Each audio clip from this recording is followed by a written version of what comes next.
Okay, everybody, today's guest is first in a hopeful ongoing series about the people that work to make bike racing happen, be it through promotion, officiating, or seeking new and innovative ways to encourage people to ride their bikes. Today on the show, we have the race director of the ever-growing Tour de Bloom stage race based out of Wenatchee, Washington, as well as the driving force behind a multitude of events and ideas to help the sport grow. And before I even hit record, I should have asked you this, how to correctly pronounce your name, but I'm going to give it a shot. Welcome to the show, Ace Bollinger.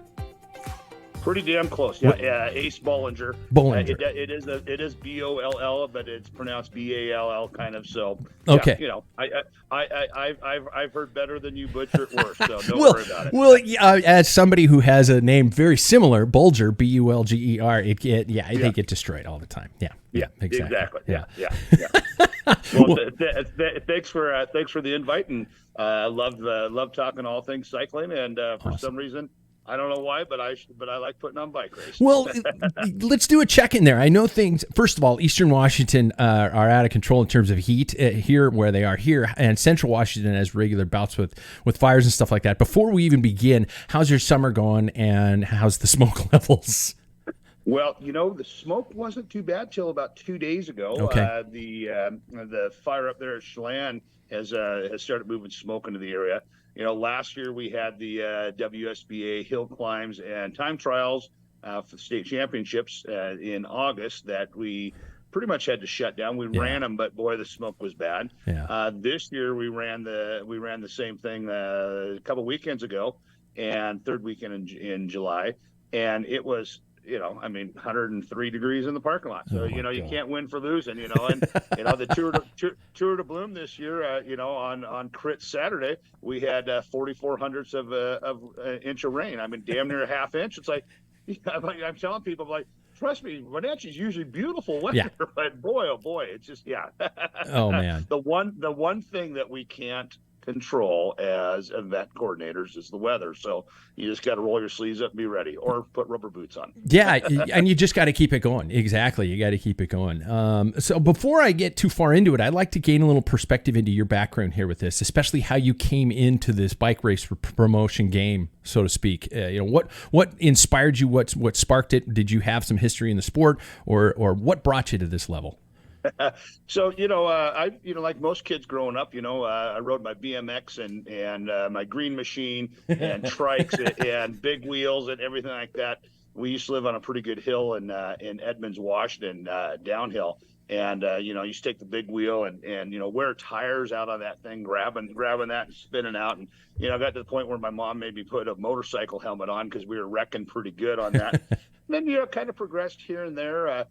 Kind of got into mountain biking a little bit, but kind of not. And, then started raising kids in the late 90s, early 2000s.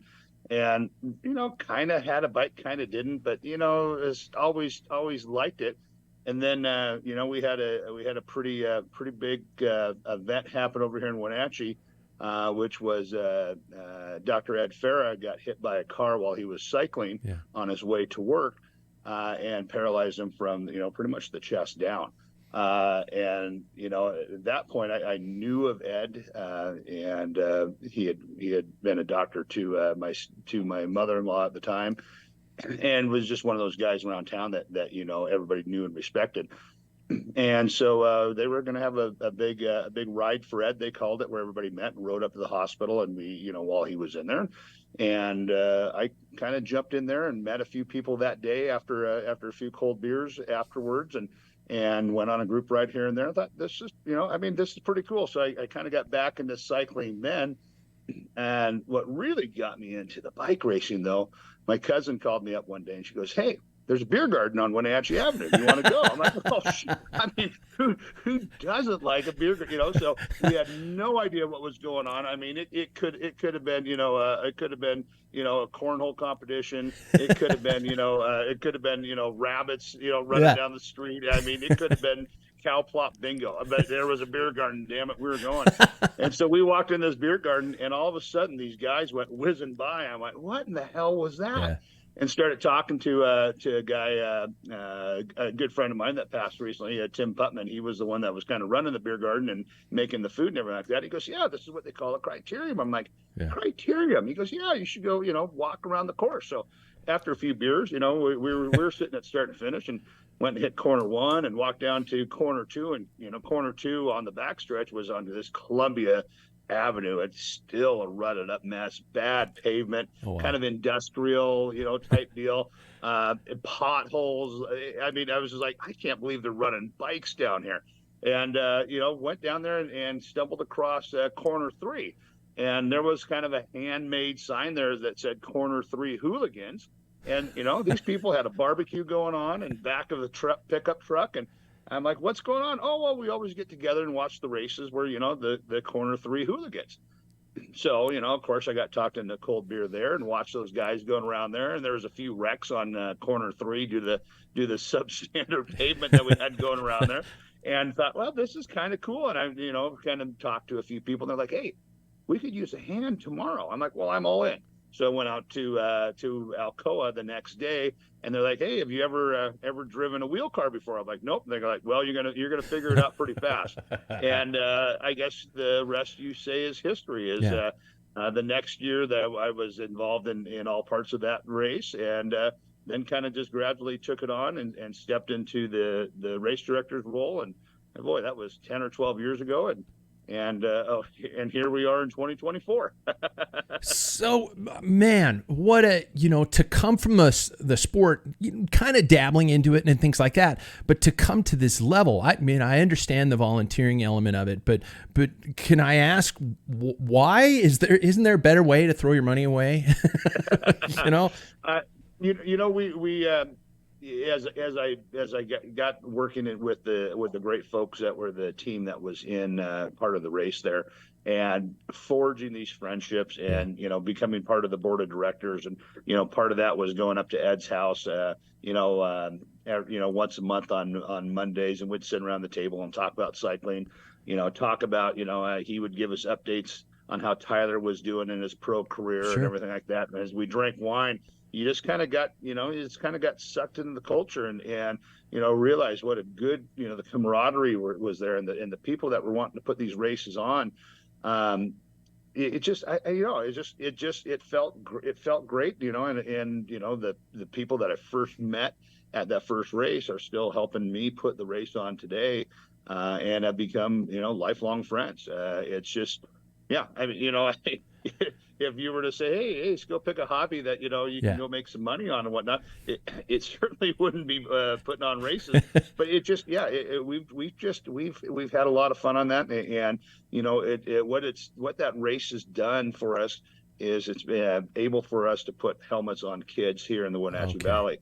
And so that's the big fundraiser, and that's what we've been driven to do. Okay. And so that's, you got some, we're giving back to the community. We're putting on a cool community event, and it's just, it's fun. We really enjoy putting it on. The race has grown.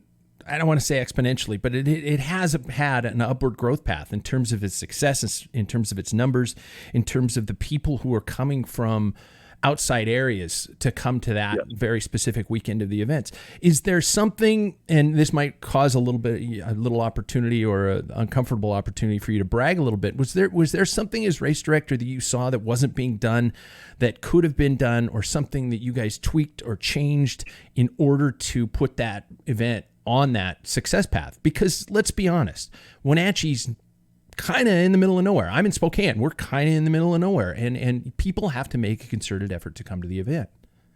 Yeah. So when I first got involved, we hopped around. We had a weekend, second weekend in June. Yeah. We went to the third weekend in May. We were hopping around. In fact, a guy, owner of the gym that I go to, called me up the other day and said, "Hey, I was going through some stuff. I found some 2010 glasses." I'm like, Yeah, give those to me. I'd love to have them. And it was sitting there. It was in middle of May, Yeah. and one of our struggles that when the first couple of years was trying to, get our name out there. And how do you do that? And how do you get people in the Wenatchee and whatnot? And we were sitting there one day at Garlina's restaurant with Craig Still, one of the guys that helps put the race on with me, and one of my good buddies. And after a few beers in his back office, I'm like, we should really look at putting this race on in as an apple blossom event. And he Yeah. looked at me like I was talking in tongues. He was like, there's no way they're going to allow us, a bunch of roadies, do this, that, the other, blah, blah, blah. I'm like, hey, listen, the road's closed already. They have the Stimmelt Grand Parade that is on that Saturday. I said, all the businesses downtown are closed because, the roads are closed and like that. I like, and they've been having some problems with cars cruising there. Maybe our race would come in and bring some more life back down to downtown, keep the cruising to a minimum and everything like that. So we reached out to Darcy Waterman, the executive producer of the Apple Blossom Festival, and she's like, you know what, let's give it a shot.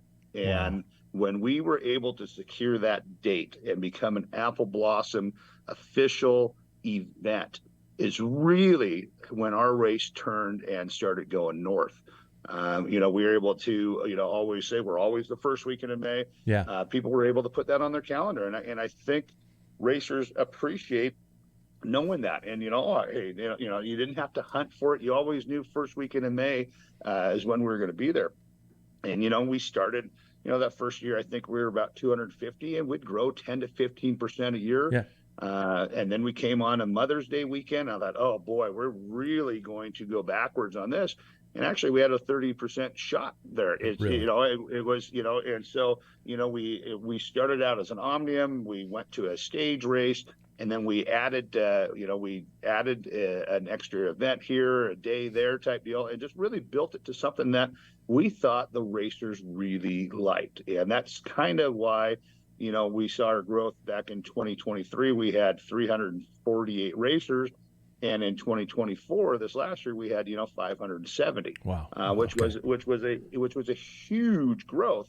And I'd like to think that it was just because we put a good race on, probably had something to do with Joe Martin shutting down that year. But we've always tried to be rider centric. We've always tried to be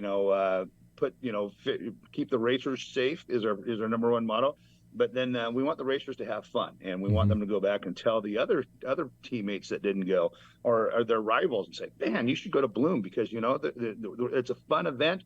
We added the Ed Farah Memorial Stage. Ed had passed a couple years ago, and that was up there in the Joe Miller area south of Wenatchee, where Tyler had gone and really trained hard up on those hills and whatnot.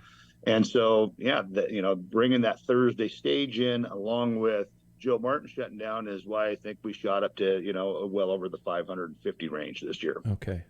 Now, you've got, it's from everything it sounds like you're talking about contacting people, and Wenatchee has something large going on that weekend you spoke of, but it seems like you've got a good, healthy dose of community support. And I'm sure you've got a good core group of volunteers and stuff like that.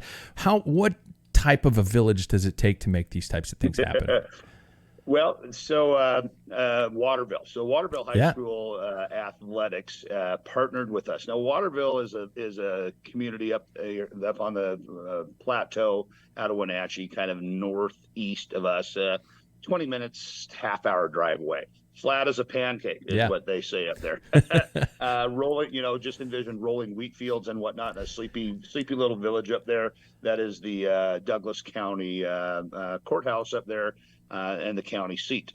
And so, we go up there and, it's nice, quiet pavement and everything like that. But we also like to go through town to kind of hype things up a little bit. So, we reach out to Waterville Athletics, and we partner with those kids. They go to school Monday through Thursday. So on Friday, they are off. They need the volunteer hours, and then we make a sizable donation. The first year we partnered with them.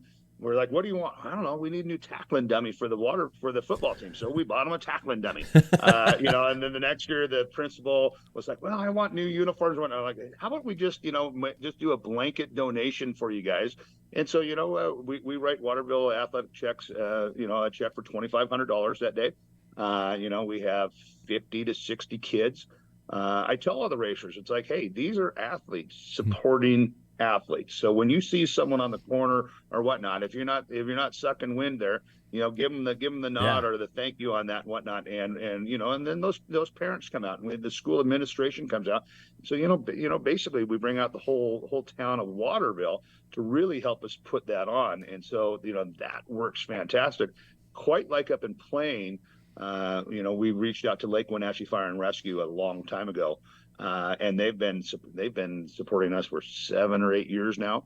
And once again, we have 60 to 70 volunteers. Wow. And these are supporters of Lake Wenatchee Fire and Rescue. They have an auxiliary type deal and whatnot. And last year we gave them a check for $3,500. We gave them 50 helmets to put on so that the kids, any kid up there in the Plain area, if they needed a helmet, they could put one on there. And then, because, the volunteers are out there 6 or 7 hours and, this money's great for the auxiliary like that. So we've always made it a practice that we buy every volunteer a glass of wine at the end of the day at Plain Cellars. And so they all come together at the end. And, it's a good chance for me to walk around and clink glasses with them and thank them.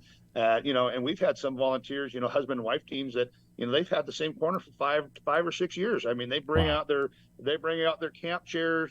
They bring out their coolers. I don't ask what's in the cooler, but they seem to be having a good time when we go by there. Last year, a couple of them, there was one corner where there's a barbecue going on there, and 4 or 5 people bullshitting, and it was just, it's a good community event for them.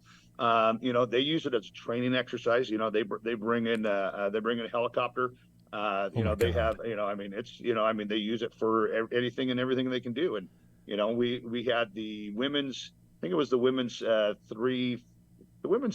4-5 field was coming through this year, and all of a sudden I got a call that there's a tree down and the women are headed right for it. So I beat feet on I was probably 5 miles away, and by the time I got there, right when the field was coming, there was a Lake Wenatchee Fire and Rescue fire truck out there with chainsaws and guys bucking that wood up and getting it out of the way.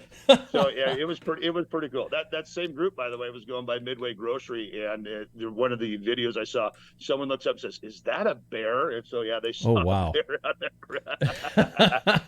yeah, always fun in it. But yeah, to get back to that, it does. I've got a good core group of guys here. People always think, oh, Ace, he's the race director, but I couldn't do it without my core group of guys. Yeah. Lars and Steve and Dano and GB and Craig. These are guys that I always tell them, we fight like brothers. But boy, when we go in and there's nobody else I'd rather go into war with, or go to put a race on than these guys. It's just like, if it needs to be done, we do it, we put it together, and everybody knows that, hey, our first job one is keep those riders safe, and everything else comes in line on that.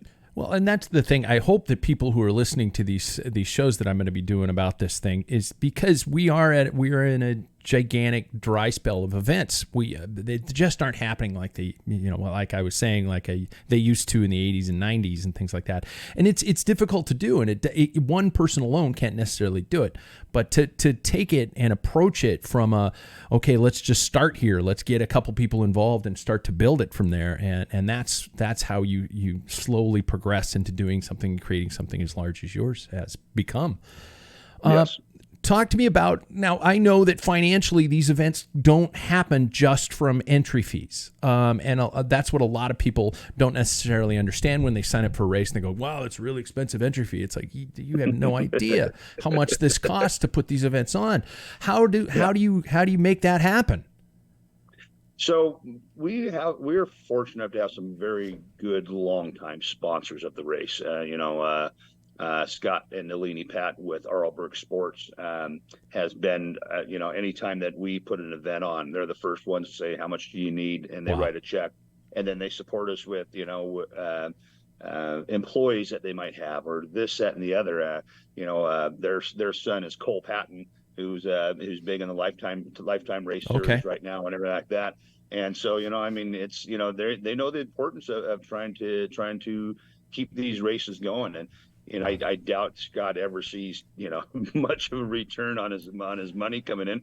But we host the racer check in there, so I mean, he does see some benefit from that, and just being part of the community. We have Builder's First Source, who is and most unlikely sponsor, but I'm a general contractor by trade, so I kind of hit them up, and we've had a pretty good long-term relationship with that.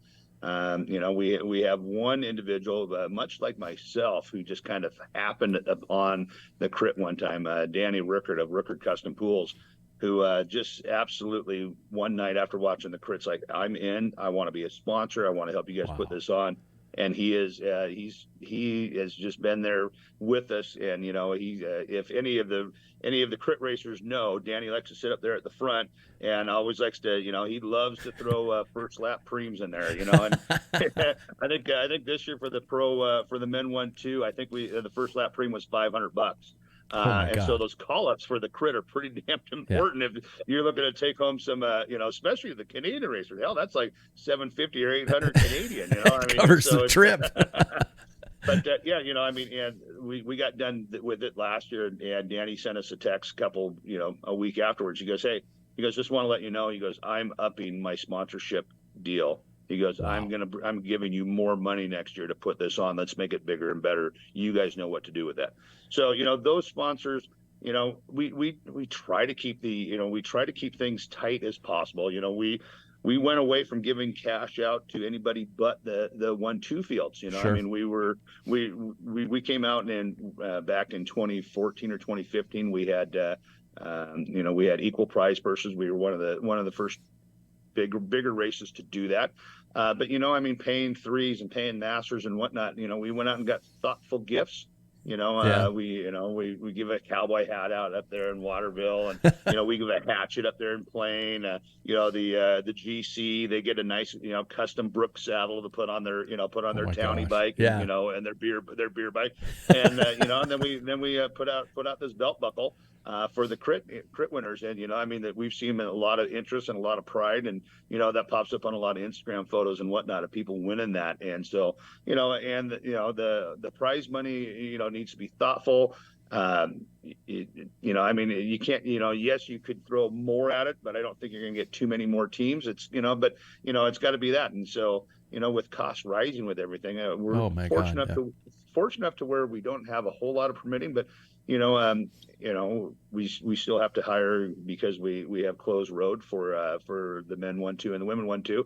You got 2 police officers on there, and every time you see a police officer there, figure that's $1,250. And with the bigger fields and with traveling here, the officiating fee, my officials bill this year was $17,000. I mean, and then you put them in a house for another $2,500. And then we like to treat our officials like family. I'm a USAC certified official, as is Steve, that's on our team. So we work with these guys, and part of the team, and so it's like when we go out, so we're not sitting there, well, here's your stipend, or here's this, that, and the other. It's like, hey, order what you want, drink what you want, and away you go. So I mean, it's I mean, we never have a lack of officials. We always have the top officials wanting to come in and work our race, because I mean, it's a big race, it's a good race, but they can also have some fun with it and know that they're going to walk away with their bellies full, and maybe a slight little hangover the next day. I don't know. Well, I mean, and again, for the average person who's not been behind the scenes, not understanding those costs, not understanding all the things that go into it, I had no idea that the USAC officials would be that much. I knew, I think I let my official's license lapse. I'm not going to lie to you, but I do know that when you travel the races, some of those things need to be taken care of, and that's just absolutely gigantic. And you're not walking away from this and buying a house on waterfront by any stretch of the imagination. Speaking of other challenges, I know that roadies, let's say roadies can be a finicky bunch. Boy, that's a pretty gentle Yeah. pretty gentle adjective there. I've got a few others for him. But We can let him fly because, I'm one myself. And you picked probably the most difficult piece of the pie in terms of cycling in people in which to deal with. So number one, how, do they get to you? And if so, how do you deal with it? And number two, why didn't you just go the route of a Fondo and throw some Kirkland peanuts at him and call it a day and cash in? I think I have a pretty good rapport with most of our racers. I like to keep open communications. Most of my Facebook posts or communications with anybody, I usually put my name there. I put my personal cell phone number, and I put my email there. And I'm always asking for comments and suggestions and whatnot. And I like to tell people, well, hey, we know what we're doing good, but I want to know what we're not doing good. What can we do to improve your experience here in Wenatchee? Because when these people come here, and you nailed at the top of the podcast there, 99% are coming elsewhere from Wenatchee, and 90% of those are coming from the I-5 corridor, from Vancouver, BC, all the way down to Portland. You look at my hot map on Bike Reg on that. It's like I know where these people are coming from, and we like to think of ourselves as kind of the Nordstroms of bike racing. We want these people to feel like they've got a voice, and we're very customer service orientated, and we are always pushing for their experience to be the best it can. And yes, do you get the prima donnas? Yes, every once in a while. But in the heat of the battle, and when I get that, like especially during the race or whatnot, here's a guy that's been want to train a little harder. He's got a wife and kid at home. He's got a job, so he's got 3 or 4 different bosses. And he's got this level that he really thinks that he can do and really wants to do, and he didn't quite cut it, or he had a mechanical or whatnot. All he wants to do is race the next day. And the line, the guide, the tech guide says, we got time cuts, we got this, that, and the other, but all he wants to do is race. And and it's like I'm become his advocate to get him back on there, get him back in that race, get him to where he's having a great time, and like, okay, I'll come back and do that again. We've had incidents where I've gotten feedback from racers after the race, and they're like, oh, this happened, some things that I didn't even know about. And they're like, we didn't want to tell you. I'm like, well, tell you what, I'm going to comp your race for next year. And they're like, no, you don't have to do that. I said, yeah, I will, because I want you to come back, and I want you to be an advocate, because I can advertise this race all over the place and do this and pump a lot of money in there, but the best advertising is word of mouth. And you go and you let those racers talk, and hey, come to Bloom, because it's just not you wanting to bring your teammates there. It's like you want those bigger teams to come. You want the in the Pacific Northwest. We have a lot of the Canadian riders come down. We have a lot of the Washington riders. And this last year, we had Mike's Bikes come up from California. We had some bigger teams from the East Coast. We had some UCI. It's just that's what they want. They want to test their mettle against the best. And so that's why we were up in Canada for the Grand Prix crit here 2 weeks ago up at Gastown. By the way, I tell you what, great race. Been around forever. I think Tour de Bloom, our crit night, is fantastic. I went up there and my jaw hit the ground. I went, holy shit. Really? This is first class. I mean, I was blown away. And then of course, we were up there trying to, what's their budget for this? What, this, that, the other. And it's like, but the VIP section, they had waiters in tuxedos, they had white linens, they had a place that where you walked up, they'd make your gelato. Now I was this from the outside looking in, because I tried my damnedest to get in there, but I couldn't quite make it in there. And I walked up, I was like, we're gonna throw some preems at these guys. So I grabbed 1,000 cash, and all of a sudden the first preem that went out was $250, and then the next one was 500 and 1,000. I'm like, oh, I gotta next year. I gotta reload and come up here next year with some more cash. Oh my God! But boy, it was just electric and just awesome. But the point that I was getting is we were walking around our Tour de Bloom T-shirts, and I didn't quite realize how many people from Canada have come down to Tour de Bloom. And the amount, it was quite humbling to walk around that area in a different country and have people know my name or call out, hey, Tour de Bloom, hey, Really? this, that, and another. We even got a call out from the stage from David Girth that was doing color commentary on there. He goes, hey, I see Tour de Blooms walking around here, blah, blah, blah. We love that event. And, Yeah. sitting, talking with the Red Kilo guys afterward, beautifully, here we were kind of complaining about the weather, it was, shorts and t-shirts. We're 11 o'clock at night after the race is done. We're sitting out at this outdoor cafe sipping on some really good tequila and talking with Jeff Werner, who's leader of Red Kilo, and who just in fact won the Masters Canadian cycling champion this weekend, I believe. I saw him up on a podium for the crit.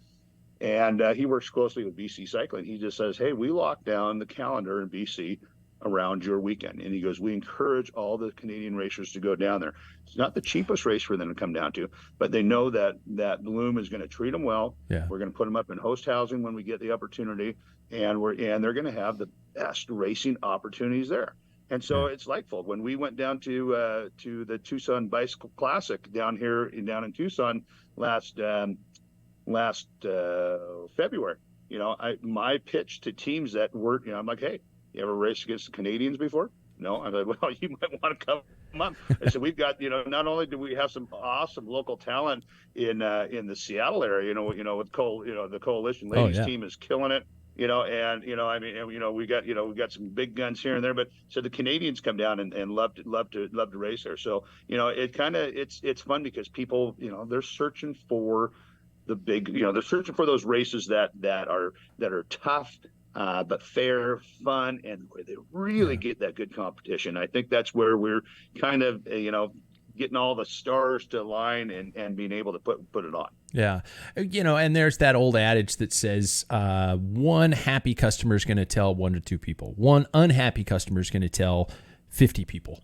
And there was, when I was just looking up things to talk to you about today, last night I was looking at one, there was somebody who wrote an article regarding accessibility to you directly. And they say that when there's something that you didn't like that happened at the event, they can speak directly to you. And you're the kind of person who would say like, okay, fine, you're right, we fucked up, we're going to fix it. Or next year we're going to do it and we're going to make it better. And I applaud you for that, because I also put on a race here in Spokane, and sometimes the angry emails I have to walk away from for a couple days before I respond, because I just want to go, oh yeah, well, and I just start wanting to lay into them, because these people are upset because you had a different brand of nutrition at the aid station or something like that, and they're picking these tiny little battles, and it can get hard, and sometimes I say to people when they're walking away, like be sure and thank that volunteer, be sure and try to send something positive to these race promoters, because they're not doing it to cash in. This is something, it's a labor of love, and you walk away from it with the experiences, and you hope you break even. Yeah. When the team asked me to take over the race, I said, I will take this race over on one condition and one condition only. Nobody gets paid on our staff. God, I said, we do it because we love it. And that's it. I don't collect a dime from this organization. Neither does Craig. Neither does Lars. Neither does Steve, Dan, and GB. We put time and our own dollars into this thing, and we don't. Do we travel to Tucson and here and there to go recruit? Yeah, we do. But we don't. And that's the first thing that I tell her. It's like, hey. And I think when you can come at a race from not trying to make money and just as a labor of love, and to do it to better your community and to make a difference in a kid's life by putting a helmet on there, that's a winning combination, man. I mean, that's where it's like, that's where the comments and enough racers know that about me and know that about our team that they're like, hey, Ace is out here, I'm hustling, right? I heard that on another podcast. It's like, Ace is hustling, we're sitting there, we're just, we are a little bit, we always looking for cagey stuff, always looking to steal an idea and borrow this and do this that, and the other, and make it fun and whatnot. And yeah, it cost me time away from my family, and it does cost me time, time out of my pocketbook and whatnot. But it's fun. It's just, it's one of those deals. So yeah, people when they start ramping up and bitching and whatnot, I can usually calm them down a little bit. Hey, we'll work on it, this, that, and the other. Hey, go over here and drink this cold beer, and then come back in 5 minutes, and then we'll talk about it. And Yeah. Usually people settle down quite a bit after that. So you and I are into the same worship of the pause and a cold beer and the power right. of those moments. Yeah, well, it just takes everything. Just like, oh yeah, all right. Get down the bottom of that first beer. It's like, yeah. Oh yeah, what the fuck were we talking about? Oh yeah, well, let's talk about something else, right? Yeah. Okay, maybe I was a little out of control. You're right. Yeah. Maybe I just wanted to scream at somebody, and you happened to be the first person I screamed exactly. at. So. And I've got pretty broad shoulders, so I can take a lot of abuse and just file it away. Yeah. So speaking of growth, one of the things that brought me to you was your potential of developing. Gravel is not necessarily the next thing. It is the thing right now, and you would put out the feelers out there about putting some sort of a quality gravel event together in the area. What spurred that, and how's that idea progressing? Well, a couple of years ago, we put out an event called Bloom Gravel, and it was the first or second week in June. It was up on the Waterville Plateau, and it was pretty. It's kind of like the other events I put on. Bloom is balls to the wall and bless that the other.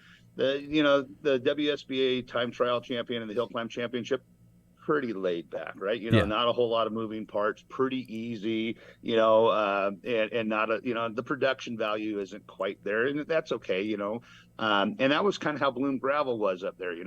We brought in a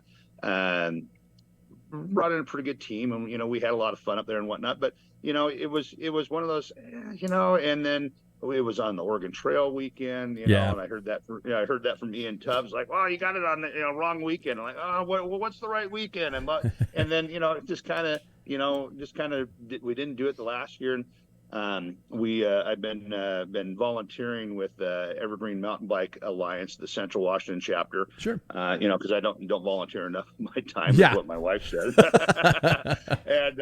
And we were talking about some fundraising events, and I put together a small little fundraiser this last year. Where we raffled off an e-bike and raised $21,000. Well, and there's another thing. I went to Scott Patton, Arlbrook Sports, said, "Hey, I want to do this." He goes, "Okay, I'm in."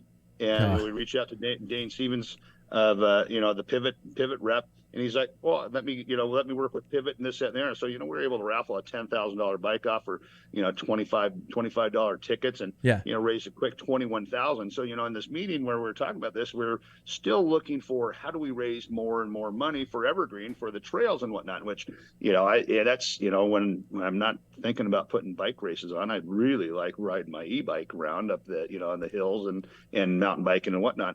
And so I was like, well, COVID kind of killed Bike and Brews, the Bavarian Bike and Brews that was always held up in Leavenworth. And that was a huge event. My first and only bike race was at Bavarian Bike and Brews. Entered the beginner. It might have been a Clydesdale division. It might not have been. But my buddy and I, woke up, went up there, and we were just one lap up Freund Canyon and back down. And Freund Canyon, I call it something different. I call it Cocksucker Canyon. I hate that climb. Hate it. But anyways, as I'm climbing this, I'm about a mile away from the top, and all of a sudden, the two front prongs on my seat broke off. And, and then I kind of leaned back, and then the back broke off. So here's my seat. I got these 4 prongs, fiberglass prongs sticking out there, and so I, stood up as much as I could. And then I walked it up, and I got up to the top, and luckily a volunteer was like, I'm like, yeah, look what happened here. He goes, hey, I got some duct tape. So we duct taped the entire thing. So I had this big duct tape thing and took off down the hill. I threw my seat, my backpack, and still ended up getting second place on the right the on. But it was, but you got done, and here's this beer garden, and here was this, everybody was having a great time. Like, man, that's just a great event. Yeah. It died during COVID, and I'm like, that was before we didn't have the ski hill, lodge there. We didn't have the parking lot. We didn't have everything. So now we have all these great things. We have the nut trail. We have, Rosie Boa's running well. We have, for the boys. Wow. And it's like, let's bring back Bike and Brews. And, and I'm sitting there and I'm like, well, if we're going to do that, why don't we have a gravel race start out, and get, be a part of that same festival feeling and whatnot, and then just have a really cool bike weekend up in Leavenworth. So once again, reached out to Scott and I said, hey, I think Cole would want to design a cool gravel course. He goes, he would love to. And so the CP, the Cole Patton Grand Prix idea came to fruition. It's a doozy. I mean, it's, what is it, 9,000 feet of climbing and 65 miles. And I mean, it's, but it's also set up to, in between Unbound and the Oregon Trail to where we can get in there. And Cole's like, hey, it's his namesake, and we're going to set it up and be a fundraiser for, we're not sure exactly where the money's going to go, but it'll be for Evergreen and for some kind of faction of kids riding and whatnot. But Cole's like, hey, I'll get some of my sponsors to throw in here, and I think we can get some traveling pros in here. So I mean, to me, that's a pretty easy win. It's not out there. Waterville was pretty exposed. You're out there in the wind and in the wheat fields and whatnot. So this is going to be in the Alpine. Lots of climbing, but it's going to start at Ski Hill. It's going to end at Ski Hill. Limited amount of pavement. Crossing Blewett Pass. It's only about a half mile that you get back on the dirt roads, and then a little bit coming down Chumstick Canyon on there.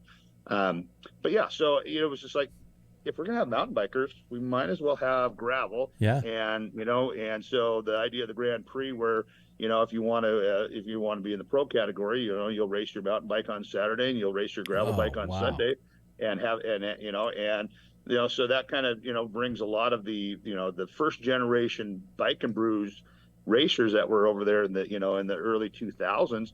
I mean, we've kind of grown up, and and so why not come over and race your mountain bike and then go race your gravel bike? And if your significant other doesn't want to race bikes, boy, they're going to be in Leavenworth. Wine tasting and shopping and good dining and lots of hotel rooms and VRBOs. So it was kind of a let's fill a need. We need to raise some money for Ski Hill to make these trails. James Munley, who's mastermind every trail up there and who's the brainchild, he's like, hey, I need, for every one person that goes to number 2 Canyon, we probably have 100 people that go to Ski Hill. Yeah. And he's like, we need some money to buff this thing up because that is our premier park.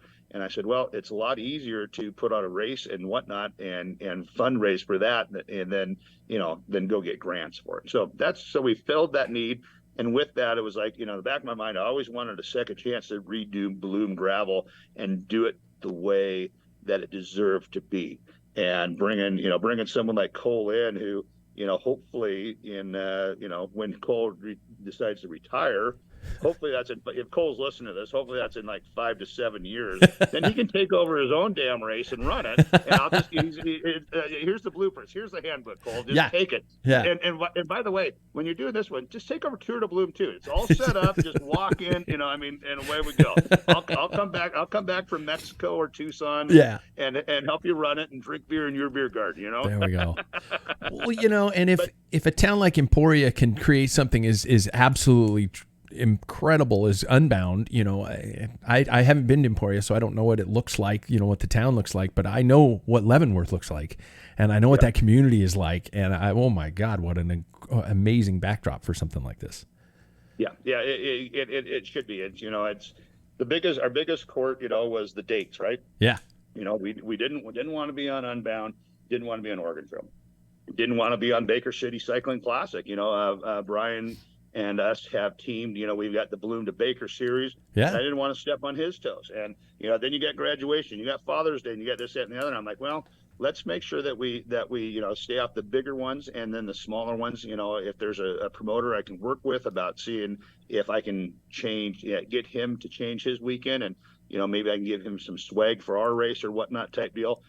Because, we've got a limited amount of time and in between those lifetime and those bigger events, and it just makes sense if Kansas and people are going to be traveling to Oregon, it's like they can travel a week earlier and go to Leavenworth and hang out and do a really cool course. Yeah. So Yeah. that's the thought. So.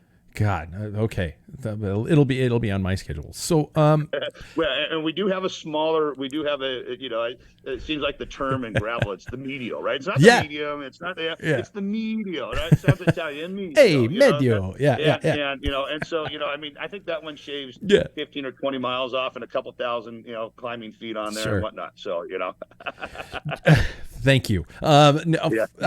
You mentioned earlier you yourself are a USAC official, but I do kind of want to address that elephant in the room. What do you find there are struggles in dealing with USAC and the guidelines and the costs and the insurance and things like that, or is it just a generic given that it's a go ahead, we're going to make this happen? These guys are on my back. These guys are have got my back, or do you find that there are struggles? We have for Tour de Bloom, we have, I think, the best officiating crew in the United States that come out. We have UCI commissaires. We have people that have been refs and judges in USAC for years. So the wealth of knowledge and the wealth of helping that they give.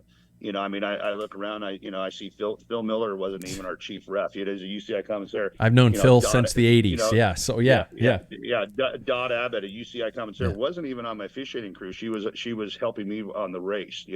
Dot sat there and donated her time to come and help us put this race on. She did the tech guide. She did because she believes that this race is worthy of keep going and making it bigger and better all the time. You got Todd Manning, who who's when he's on the moto, he's like just this. And once again, this wealth of knowledge. Dot's husband James, it's just it's so the official end of things, and dealing with that, zero issues. We handpick our crew. We invite our crew. When I hand them the check for last year, from that, I'm like, you in for next year? And there's always a, yep, I'm in. Great. And so, we've got that, we had Holly Blanco, a chief judge, come out of Salt Lake City this last year. Just the wealth of knowledge that we have. And then there's, the next layer of USAC, up there, Trish Black, that is higher up at USAC. I met her, talked to her on the phone, I don't know, for the last, I don't know how many years. And we were at the Tucson Bicycle Classic. And I'm sitting there, and all of a sudden this lady comes up. She goes, "Are you Ace Bollinger?" And I turned around, and I'm like, "Yeah, why?" She goes, "Oh, I'm Trish Black." And she goes, "I'm Trish Black." Okay. And she goes, "I recognized your voice." And I sat there, and I gave Trish a big hug. I said, "Trish, you are the only person at USAC that continually will pick their phone up. If I could sit there and I've got 10 or 12 USAC numbers on my phone, and I'll get voicemail after voicemail after voicemail after voicemail after voicemail, 95% of the time, Trish picks up. And if she doesn't, I don't even have to leave her a message. She'll call me back in the next day or so when she's got a minute. And so, she is one of those people that are just so, so helpful at USAC. The rest of USAC, the pause was perfect, by the way.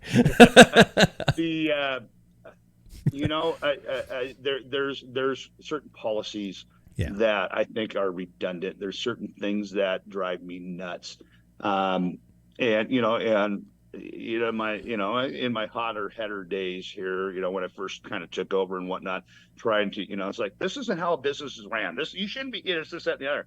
And with experience comes, a little bit of, you calm down and you kind of figure out, well, this is how I don't want to say game the system, but this is how you play it, and this, that, and the other. And, the employees at USAC, work their tails off, and I don't think they get a whole lot of support from the top. Yeah. To be very, very honest. We last year wanted to get on the national race calendar and do this, that, and the other. We talked with their marketing director, this, that, and the other. Oh, I'll get back to you in, last part of July, first part of August. I called in September. Oh, well, yeah, that person's busy. Yeah. He'll get back a hold of you. And then the next time I called up, oh, well, he's no longer with the company. Oh, shit. And, it's stuff like that. I think 3 or 4 CEOs ago, I had a phone call with the CEO, and I forget what his name is. And I mean, I don't know, I Yeah. look at the talent that I see coming out of Tour de Bloom. I look at what we've got here, and you look at what the state of cycling, pro cycling in the United States. Um, it's like, boy, God, it feels like we can do better, Yeah. on the world stage, and we are, Sepp Kuss, last year, had that breakthrough. Yeah. You look at Mateo. I mean, Just had a who great 3 weeks. Yeah. who wasn't sitting there? We all knew Pogacar was going to win, but how many of us wanted us to just pull up alongside of him and just kind of ride up with him and let him win? I mean, that's Yeah. like, oh, so close. Yeah. So, funny story here. Right before Tour de Bloom, word went around here in Wenatchee that there was a Matteo Jorgensen that was taking Strava hits up there in our hills out of Wenatchee. And I was like, I mean, how random. Here's a world tour rider. Yes, he's from Boise, but oh yeah, just ends up in little old Wenatchee. So that was pretty cool. But yeah, I mean, I don't know. I've last year we instituted a policy where we were going to give away the women's 4-5 field free race registrations. Yeah. And really wanting to build that up. And so word got back from USAC, and they're like, hey, we got this grant program. We want you to apply. It's not going to help you cover all your costs, but they were giving $1,000, 25 $1,000 grants away to race organizers, and we got one of those. And so I'm starting to see some light at the end of the tunnel. I was talking with Trish there, and I said, hey, we got done at the end of the 2024 campaign. I'm like, I want to do the same for 2025. I want to encourage these younger and beginning women to come into cycling. And they're, the price shouldn't be a burden. And so if we can sit there and work from the ground level and bring our women's fields up, that helps everybody. It's one of those, because we can see it here. We've had some talented racers come through here. And I'm going to butcher his name. Elwan came to us here 2 years ago. And it was his first stage race. He was 16, 17 years old, he was riding unattached then. And his mom's there, and she goes, this is my son's first stage race. And this kid absolutely kicked out. I mean, he won everything. There's a YouTube video where he's up there getting the belt buckle, and we're handing this 17-year-old kid a 6-pack of beer. I mean, pass it on. Mistakes were made. Mistakes were made. Yeah. But, and so and this kid, I mean, you could just tell it. And he's got a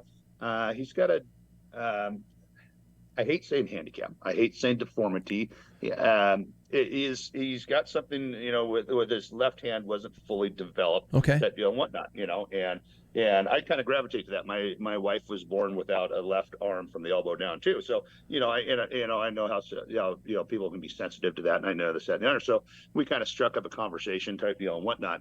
And we saw him down there in Tucson. He was a Cat 3 and was riding for Fount at that time. And then the kid comes back to Bloom as a 2 in Fount, and just absolutely, I mean, he is kicking ass, taking names. Comes to the hill climb last 2 weeks ago. Takes second by 3 seconds. I mean, that's a brutal climb. I mean, it's for 12 and a half miles. What is it? 6,000, 5,000, 4,000. But yeah. And so, the Canadian kid who's won it twice. I mean, I was, and of course I was watching, I had them on my tail. We were watching the whole thing go down. It was fantastic. Anyways, this Elwan will be in Paris here for the Paralympics. Oh, wow. And there's a name to keep on the radar. That kid, he's the state champion time trial for Washington State, won it by a minute and a half. And this was a full 40-mile, 40K, 25-mile. Beat some pretty big names out there. And so, it's going to be fun. And, to know that his, the way he was treated at Tour de Bloom and the way that he got in there and he enjoyed his first race, he could have had a shit ass experience and said, I'm never racing my bike again. And that's what we don't want. And that's, and so that's why we're trying to encourage these, these women racers Mm-hmm. to get in here and get a taste of it and do that. We're working with the Coalition Women's Team to go out there and help us recruit more women's teams to come in. And that, that's what that's where we're going. And that's kind of where, Wow. we're going to base some sponsorships on that. We're going to reach out to the Lululemons of the world about let's empower more women, and we see this with Caitlin Clark now. I mean, it's on fire. It's the buzzword, and Yeah. we're very proud that we were one of the first ones to have this equal payout, and we like it, and it's to me it's fun, and that's part of another reason why we do this is we like seeing stuff happen. This might be a tough one, but I mean I'm coming away with a couple little quotes, little segments here, but just in case you don't have those to answer. But what advice would you give to somebody listening who's thinking about, there's nothing been happening. My region is a ghost town when it comes to bike races. I've always thought about making something happen, but I just don't know where to start. What kind of advice would you give to somebody like that? Yeah. Boy, that's a tough one. Yeah. Because some of the things I came up just from listening to you, I've been kind of jotting them down as you've been talking. Number one is it doesn't hurt to ask. You guys sound like you're personally not, you don't have that fear of walking up to somebody and saying, hey, we would like to see this happen. We would like to make this happen. What do you think? And I think there are so many people who are scared to approach somebody else. You just mentioned Lululemon, to just say, hey, what's the worst that could happen? They say, not this year. And then you go find somebody else, or you just keep triggering, pulling away at it. And that was something that I picked up from you right there. And the other thing I've got from you is the ability to build community, the ability to get some people excited about your idea and jump on board with it, but also other race directors. You can't think of other race directors as competition. You have to find ways to work together. How you've done that, combining the regional races and making those types of things as that happen. These are things that I think race directors who think they're just on this island all by themselves run into. Yeah. Well, my old man told me a long, long time ago, he goes, Ace, you're never going to get the girl's phone number if you don't ask for it. So that's why you've always got to be able to ask for it. And, and you're absolutely right. The forging of that, when Eric Anderson's races used to be big when we were kind of like, oh, I wonder if we get a date this year. And I said, well, let's just call up Eric and get some advice and whatnot. Yeah. And he came over and ran Tour de Bloom for us one year. It charged, minimally charged us, I'm pretty sure he lost his ass on it, but, he's like, hey, you can do this. He gave me the the boost of like, hey, you've got this handled. Michael Austin over there at Tour Walla Walla. Yeah. I became very, very good friends with Michael. To this day, we still call and chat from time to time. He called me, the date that he announced that he was going to shut Walla Walla down forever. Yeah. And I was in our place in Mexico. I was there for my 50th birthday. I was sitting there drinking beer when he told me. And I just sat there and, got kind of emotional for him because it was something that he's done, he took on and this labor of love. And for him to wave the white flag and say he's done, didn't come easy for him. Yeah. And I of course like, well, I don't, can I help you? What can we do with this, the other? But when a guy's at his end rope and, when he's done what he wanted to do, and he took Walla Walla, and one of the iconic races in the Pacific Northwest, and just something that even to this day it's like, boy, I hope our numbers get to Walla Walla, and I don't know if we passed our numbers past him this year or not, for the biggest stage race ever, but at this point it really doesn't matter because it's just it's such a good guy and such a good race, and it just it was a shame, but it was time and talking with Brian that puts on Baker City Classic and whatnot, he uses our barriers and and whatnot. And he comes up and helps at our race, and we sent a couple drivers down there to help him. It's just kind of that camaraderie. What we can do. John Stoker and Mike Surratt over there at RC3. I went over and helped him officiate a race before and whatnot type deal, and and always kind of do bigger and better. EPO and Ryan over there. Just finished. Second year. Just did that. Yep. Yeah, I raced that. Second year, Ryan and I chat all the time, on what can we do better and whatnot. And I think Scott from the new WSBA president has really done a good job of tying loose ends up and better communications and whatnot. And, we had a meeting Scott, Ryan and I here last Monday about the 2025 race calendar and how important is it that we set this thing up to be smooth and successful, and so that a racer gets lots of opportunities to race their bike in different places to do that. And and I'm like, well, let's work backwards from Bloom, and let's what races do we want to do that. Part of the reason why Tour de Bloom helped Apex put on the Ravensdale, the 1-day spring classic in April, was because we were lacking that. And it's like, well, we can go, if you go do this, I'll go do that, and we'll through this and we'll do that, and hopefully it won't rain too much. And we had 250 people show up that day. And and with that, you get clubs like Breakfast Racing out of Seattle that are like, we want to try it, and they were one of the ones that won that USAC $1,000 award. Mm-hmm. We gave them some swag, some free race registrations and whatnot to help them. You saw EPO doing that, so you're seeing these teams come together and work on that. And, and I really, that, not only Scott, but that whole WSBA board that is there, they do a fantastic job of working together. And, how do we do this and how do we do that? And, and filling all the cogs and filling all the pieces up to, and, trying to get racers everywhere and trying to do this, that, and the other, and build our membership to where, to where we get more racers and whatnot. And, this year has been wildly successful.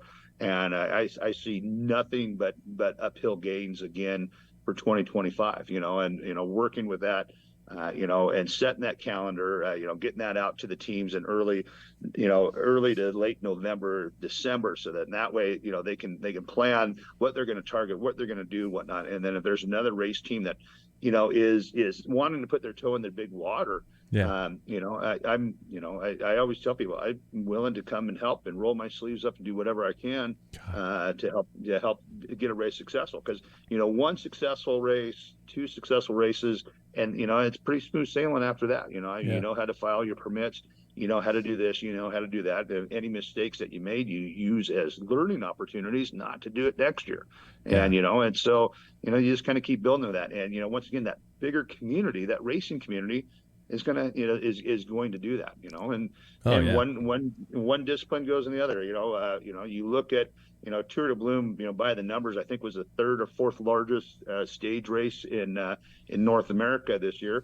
And then you look at so that's road cycling. And then you look at what MFG does with cyclocross. I mean, they have the largest event in the entire world at one day out there at Woodland Park. I mean, it's so we have the horsepower, we have the riders, we have the talent.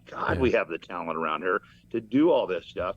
And so, and filling the riders and the racers passion and giving them the good quality races that they're put together, that are safe, that are fun, that they want to come in year in, year out. I mean, to me, it's, and then it's fun. Yeah. And, and that's a big thing. So, I mean, any racer or any promoter that wants to, like, hey, I got an idea, I want to do this, I want to do that, I say go for it, and and if you're somewhere in the area and and you're willing to buy me a cold beer, I'll travel over there. We'll go drive a few courses. Might take more than a couple beers on that, but but I can give you some ideas and some insights. I might say, that's a stupid idea, or hey, I can see this working. We got to get you a good spot on the calendar. Get you fit in between this race and that race. But there's definitely we definitely could fill some voids. I I always think, that 2 weeks after Bloom would be a hell of a time to have a good race. I keep mentioning that to John and the RC3 guys. Well, I think it's a little too early for Ryan and EPO, but we were down talking to where downtown Edmonds is at. yeah, absolutely. Okay, so Scott or Ryan approached me way back in December last year. Like, hey, City Edmonds wants to have a crit race there. I was born before I moved over to Wenatchee. I was born in the Edmonds Woodway area, Okay. and moved over there from '95. So I'm like, Yeah. oh, come on, guys, you're killing me. So I went back there, and in my mind, I'm like, okay, well, let's do this course, go around the fountain that we used to pour soap in and it bubble over, go right by the old Edmonds Lumber hardware store where I used to work at, go right by the movie theater where I stole my first kiss, and my buddy's mom used to own the tavern right across the street where we, stole our first beer. Yeah. So it's, nostalgia. It's like, this is great. And so we had the momentum. We did all this. We had one store owner that, I don't know about this, but, we're working on it. So it's like, but it's that excitement and that passion, that I'm seeing from other people that makes it exciting. And it's like, yeah, let's put something on, let's see about if we can get Edmonds, and let's, get it around maybe the Grand Prix, have all these people from Vancouver come down, or maybe, Ryan's talking about, well, maybe we move EPO to that, they race gas on Wednesday, maybe Friday we do EPO. And it's like, great. How do we do that? How do we get that community together? Because all racing helps my race in the end of the day, right? Yeah. But if it was just Tour de Bloom and not another race on the calendar, my numbers are going to go down. We're going to die because people don't want to train and work hard just for one race. They want to train. They want to race and see where they're at. And they want to they didn't race too well. They train a little harder, this, that, and the other, and target this, that, and the other, and build their season. Yeah. And so the more races, the better. I don't, stacking races against other races on the same weekend.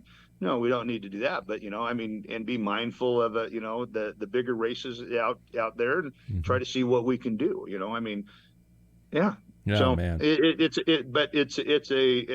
a good, coming out of COVID, and not sure where we were going to be at or what the enthusiasm was, that first race after COVID. I don't know how many people we sent to the hospital and hit the pavement because they were rusty as racing bikes. We were rusty as race organization. There's a few things that we flat ass missed. Yeah. And it's like, and it's like, so the sharper that you stay, and that's why, putting the Ravensdale race on this year for our team, we're able to go in there and like, we can, we're practicing too. And then that way, when Bloom comes around, we're in high gear and we're the best that we can be. And then that way, our customers, our racers are coming over there knowing that, hey, we're going to do our best to give them the best time as possible. Oh, man. Yeah. Well, I've always been. We talk on this podcast quite a bit. The goofballs that come in here and talk with me every week about the perspective of bringing back a downtown crit to Spokane. And one of the things that always scares us is just just the size of the task. Where do we start? Where do we piece all this together and stuff like that? But knowing that there's a community that you can pick people's brains, and I'm sure that, for the people listening to this, wherever you are, there's going to be some community members you can find, and you can pick their brains, and you can find these things out about. And that's what's so great, is to know that it's available. And I should mention, I have 3 beers on tap right over there in my studio, so I could get you over here to pick your brain and stuff like that. I love the idea of a Spokane crit. We were my wife's dad was just put into a memory care facility over there, so we were just over there this weekend. And so going over to Spokane is what is it, 2.5, 3 hour drive, right? Yeah. Shit, if I'd have known we'd have had you in studio and not do these stupid little cameras. Yeah. Well, those crit races are they're so much fun. And and really, that's what brings people in. That's what brings the big sponsors in. That's what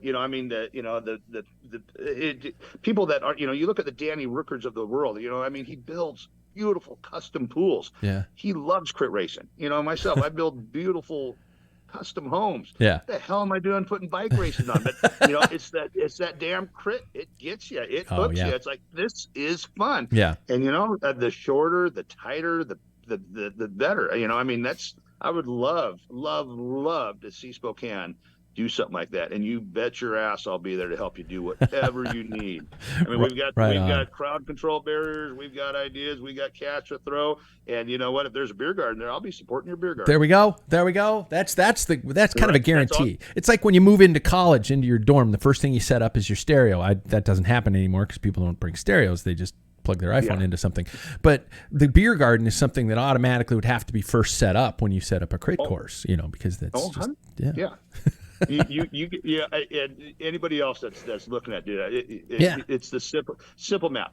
You throw out a beer garden, you get a brewery to donate the beer to you, right? You go and you get a $45, maybe it's $60 now, liquor license, right? You need a 45 days out.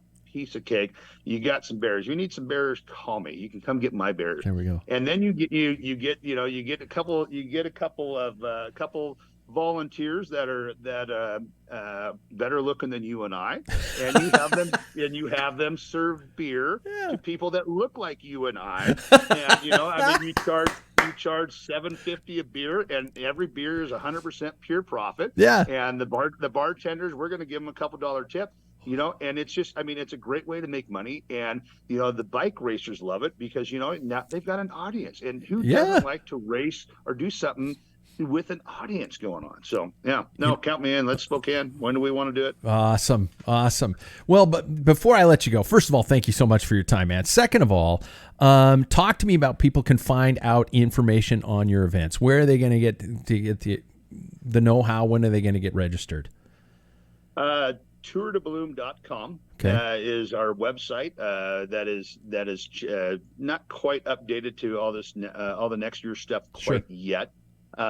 We are going to, Facebook. Yeah, your social media presence is out of this world. You guys are on top of it. Really I mentioned my 50th birthday, so I guess when you're over 50, you communicate on Facebook. And under 50, I think it's Instagram or IG. I don't even know what the hell you call it, right? Yeah. But no, so this last year in 2024, we added the Ed Ferris stage, and for the elites only, the 1-2 men and women, we went Thursday through Sunday. This next year, we're going to change it up a little bit. We've been working with the Tour of the Gila on scheduling, and because of Redlands, because of Easter, April is not the best month to do all this. So we're trying to find a workaround. And, so Tour of Gila is Silver City, New Mexico. And so you look at your Google Maps, it's 22-hour drive from here to there, right? I mean, it's in, you think Wenatchee's in the middle of nowhere. I mean, that is BFD, New Mexico. But he's got a great program. Not only is he's the only UCI race in North America, that went last year, and we'll see about Joe Martin. We'll see about the other one on the East Coast that dried up because that bridge went down. Yeah. But so, anyways, he's going to run Gila the weekend before we are, and then that's good. So that's going to end on Sunday, and so racers will have Monday, Tuesday, Wednesday, Thursday to get to Wenatchee. So 4 travel days. Okay. Spoiler alert, if you live in Boise and you want to put a midweek crit race on, or a race on that Tuesday or Wednesday, it might be pretty good. You might be able to catch a lot of riders doing that. Anyways, so we're gonna start next year up in Waterville. We're gonna do all our traditional stages, that we do. And then Saturday we're gonna mix it up a little bit. Saturday's generally been our longest day, where we've run our time trial, which is usually 7 to 8 miles out at Palisades, which is 20 minutes away by the Rock Island Dam, and then we put on our Twilight Crit. So this year we're going to mix it up, and the amateur field. So the men's 3, the men's 4, the 5s, the 35, 50 plussers, the men's 44 4 5s, the women's 3 4 5s. We're going to be doing an uphill time trial that we had here about 6 years ago when we had some bad road conditions. Okay. So it's about a 4 1/4 hill climb. about 1,800 feet that goes from Squilchuck State Park up to Mission Ridge. So and real easy for us to instead of individual starts, it's a mass start. So like Oh, one group's wow. off at 9, one group's off at 9, next group's off at 9:01, 9:00. I mean, it's short, it's compact. What it really allows me to do is focus more on the crit and not tax my officials. I mean, last year my officials left the house at 6 o'clock that morning Yeah. because I had two of them staying here with me. We left the house at 6. We got back to my house here at midnight that night. Oh, So, shit. I Yeah. mean, Yeah. yeah. So yeah, when people think about that high dollar amount for those officiators, I mean, I had 10 people on time and a half plus mileage on that set. So that's why that gets so long. And plus, I mean, it's just a long day for everybody. Yeah. But so we're gonna do the amateurs are gonna do the hill climb. That'll be their second event, and then the crit on Saturday night. All the categories will run that. Sunday we're gonna do our traditional plane route with our hilltop finish, and that will be the end of the amateurs run. They'll do the 4 events over 3 days, Sure. and go home. And then Monday we're gonna continue with the elite, with the men 1-2 and the women 1-2, and we're gonna have a 40-kilometer, 25-mile time wow. trial on Monday. And then Tuesday we're Holy gonna bring shit. the Ed Farah Queen stage into play, Okay. and do it upright. This year we did it at the first stage, and I mean, it decided the race. So this year, you're gonna have, Waterville. Everybody thinks it's flat, but it's rolling up there, and the No way. wind. If the wind's not blowing, something's going wrong. Yeah. I mean, and I mean, the drone footage of the echelons that we have up there, everything like that.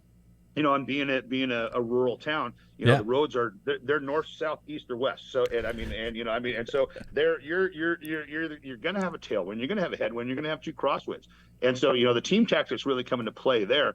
Our crit on Saturday night for the elites is, Yeah. I mean, it's short, it's fast. Everybody knows it. That is a show for my sponsors and for my beer garden, right? I mean, Yeah. you stay intact. You're not going to lose any time. You're not going to make any time. There's a few sprint bonuses there, and if you're there and you're just there to grab cash, you're going to, there's going to be ample events of that, and Sunday up there at Plain is, Plain's fairly flat. They're going to do 75 miles, and the last mile of it's, is a kicker up there. Yeah. Pretty good. So I'm assuming the race will be somewhat tight. Somewhere close together, and then that 40-kilometer time trial on Monday is, I mean, if you're not a climber, you're going to want to put some time into the climbing boys. Yeah. And then on Tuesday, we're going to let them go. And we're still playing around with the idea we might finish up at Squilchuck State Park, or we might finish up there at the top of Mission Ridge this year. Oh, wow. Yeah. Okay. We were going to do that last year, but the county had some road work going on, which kind of made it, we kind of stayed in the lower basin. We didn't jump over the upper basin. But yeah, I mean, Wow. it's going to have a big boy climb at the end of it. And that, but that will be, that's our queen stage. And I think that's the order and the progression it needs to go into. Would I like that to be on Sunday? Yeah. But it's an agricultural area. Sure. There's a lot of migrant workers live up there. They have Sundays off. And Stamilt, that owns most of the ground and runs most of the orchards up there. It's better for us to race up there on a weekday than it is up there. So we're kind of being nice to the neighbors up there. And the problem with having it on Monday is it's garbage day up there. So and there's one thing, you're not going to get the garbage man to change their route for a bike race. So, yeah. And it's like I don't want bike racers out there with garbage trucks running around and with cans in the way. It's like we'll just move it to Tuesday. And so that I mean the idea is that we'll get these teams that can travel from New Mexico up to Wenatchee, and in the span of 10, 11 days. They're going to get 2 of the best, road races, stage races in the United States. And you throw Redlands in there at the beginning, and all of a sudden, I mean, you got some good teams. And then that way, if you're the project echelons, now you're ready to go over to Europe and compete. Now you can, of course, That's Tyler true. can go anywhere and compete. Yeah. He wasn't on the start list for Gastown. And all of a sudden, he went flying by, and he was at the front of that race the whole time. I'm like, wait a minute, that's echelon, isn't it? Is that echelon? And then Steve from Red Truck, like, yeah, that's Tyler. I'm like, oh shit. He goes, yeah, we're pretty much racing for second or third place now, because everybody knew what he was going to do. And boy, Oh, that man. guy, if he's not racing in Europe next year, I would be surprised. He is just flat out just fast. Yeah. He's just incredible to watch. Well, what I loved about what you said about that earlier format too is for the amateurs who don't have the budget to buy a TT bike, you've solved that issue. Or you can't bring two bikes to your event or something like that, or it just doesn't in the cards. That hill climb automatically negates that need and that issue, and I that's awesome for the amateur riders out there. So that's great. Yeah. No, the when I mentioned that to the Red Kilo guys up there, because they've done they've been around long enough at the race that they've done that hill climb before, and they're like, yes, we love that better than the TT. Less bikes and this, that, the other, less messing around, and we can Plus, I can start at 9 o'clock in the morning, and nobody's getting out of bed early. You put it on, everybody's back down in Wenatchee by, we can have podiums and have everybody off the hill by 10:30. Yeah. And then the crit, we can roll into it after the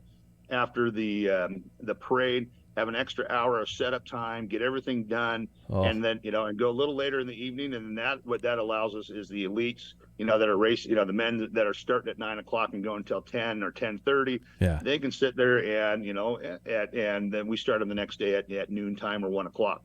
Yeah. Same thing with the elite time trial on Monday. It's like, we can start at 10 o'clock, right? We can have maybe we have a big barbecue afterwards for the, for, of course, roadies, they like to weigh their food. Not all of us. Well, the fast ones, maybe. Yeah, exactly. So, yeah. Right on. Well, Ace, man, thank you for what you do for the sport, and thank you for your time today, man. I was told to get ready because it was going to be a fun conversation, and I well, you don't believe everything you hear, right? Exactly. Yeah. Well, thanks, man.